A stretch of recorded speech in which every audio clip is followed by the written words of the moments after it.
વિઘ્નહર્તા ગણેશ દાદાના પ્રારંભથી આપણે ફ્લેટનો પ્રારંભ કરીએ. શાસ્ત્રોક્ત વિધિ મુજબ આપણે તેને પ્રથમ સ્થાન આપવું પડે.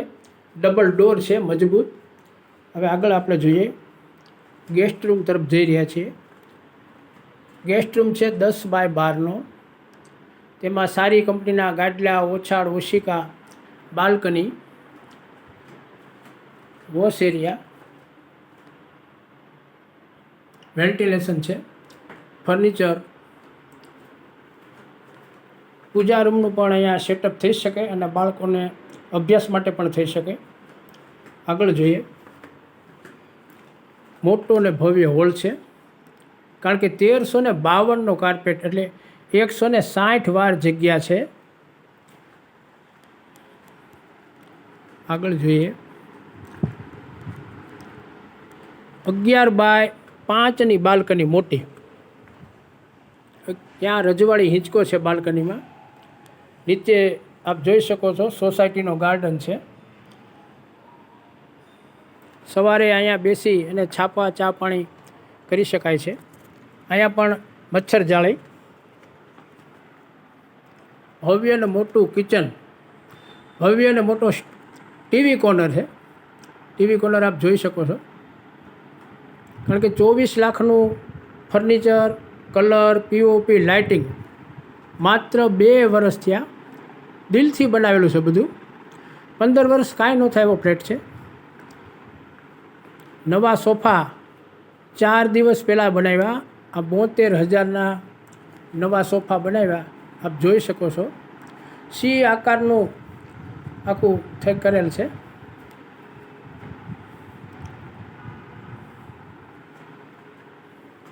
ડાઇનિંગ ટેબલ 6 ચેર આરસનું. કિચન હવે આપણે જાશું. ભવ્ય અને મોટું કિચન છે. 14x11નું અવળું કિચન આપણને ભાગ્યે જ જોવા મળશે. તેમાં દરેક વિભાગ છે. માનો કે નાસ્તા વિભાગના ખાના અલગ, પછી ચા પાણી ને કોફીનું સ્ટેન્ડ જુદું, પછી અનાજ કરિયાણાનું અલગ, તેલના ડબ્બા માટેના જુદા ખાના, કાચની વસ્તુ રાખવા માટેના પણ અલગ ખાના. આ રીતે દરેક 28 થી 29 ખાના આ કિચનમાં છે. અને ભવ્ય હવા ઉજાસ પણ ભરપૂર. કારણ કે વોશ એરિયાની મોટી બાલ્કની છે, જે સીધો પશ્ચિમનો પવન સીધો કિચનમાં આપ જાય છે. વોશ એરિયા પણ ભવ્ય.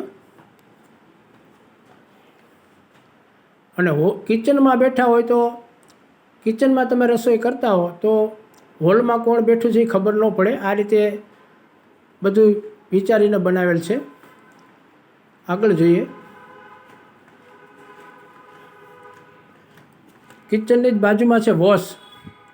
જોઈ શકો છો ત્યાં પણ ફર્નિચર. વોચની સામે જ આપણે સ્ટોર રૂમ ભવ્ય અને મોટો. કિચનમાં તો ઘણા ખાના છે જ, મોટું છે. પ્લસ સ્ટોર રૂમ પણ જોઈ શકો. એટલે ઘરઘંટી, મોટા ટીપડા એ બધું રહી શકે. હવે આગળ આપણે રૂમ નંબર 2, 14x12. આપ જોઈ શકો છો સારી કંપનીના ગાદલા, ઓછાળ, બાલ્કની.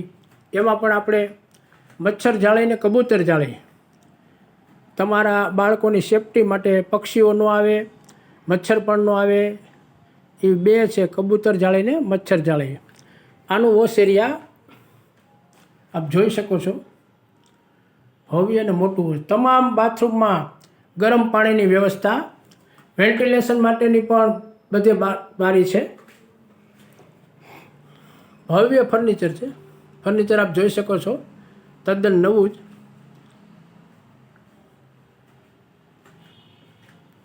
હવે આપણે રૂમ નંબર 3ની મુલાકાત લઈએ. રૂમ નંબર 3 એ પણ 14x12નો. 3 માસ્ટર બેડરૂમ, 1 નહીં 3. કારણ કે 3 રૂમો 14x12ના, એટલે 3 માસ્ટર બેડરૂમ અને 1 ગેસ્ટ રૂમ છે 10x11નો. ત્યાં પણ બાલ્કની, મચ્છર જાળી, સોસાયટીનો નીચેનો ગાર્ડન. બાલ્કનીમાં આ રીતે આપ તમે પણ વૃક્ષો તમારી રીતે વાવી શકો છો. સરસ બધા ગાદલા, ઓછાળ, ઓશિકા આ બધું ભેગું આવશે, સારી કંપનીનું. રૂમ નંબર 2નું જે ફર્નિચર, 4 રૂમમાં સરખું ફર્નિચર થવું. એનો વોશ એરિયા જોઈ શકો છો. વેન્ટિલેશન,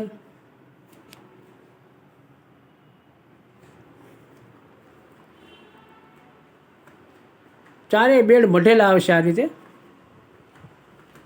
હવે રૂમ નંબર 4 આપણે જોઈ. રૂમ નંબર 4 એ પણ 14x12 આ રીતે આખા મઢેલા જ આવશે. ચોમાસાને હિસાબે આ રીતે કપડાં સૂકવેલા છે એટલે સરખું સફાઈ નથી થઈ. એનો વોશ એરિયા દેખાય છે. એક બાલ્કનીમાંથી આપણે લોકેશન જોઈ બહારનું.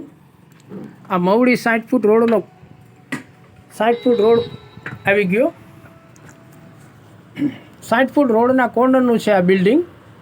સુવર્ણભૂમિ અહીંયાથી 5 મિનિટ થાય એટલે ત્રણેયનું સેન્ટર છે. સુવર્ણભૂમિ, કાલાવાડ રોડ અને મવડી ચોકડી એ ત્રણેય 5 થી 7 મિનિટનું અંતર.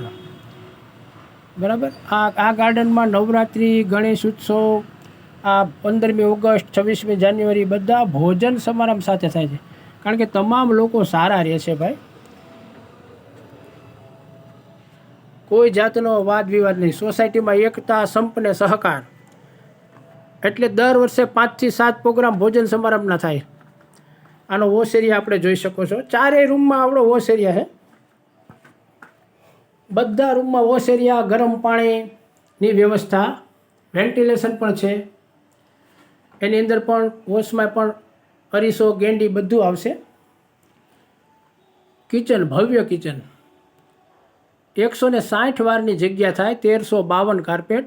તદ્દન નવો ફ્લેટ. જે કોઈને ડીલ કરવી હોય તો 94 287 95 840 એમાં કોન્ટેક કરવો.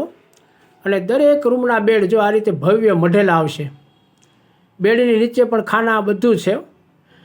તમામ વસ્તુ સાથે છે. એસી, ટીવી બધી 15 વસ્તુ સાથે મળશે.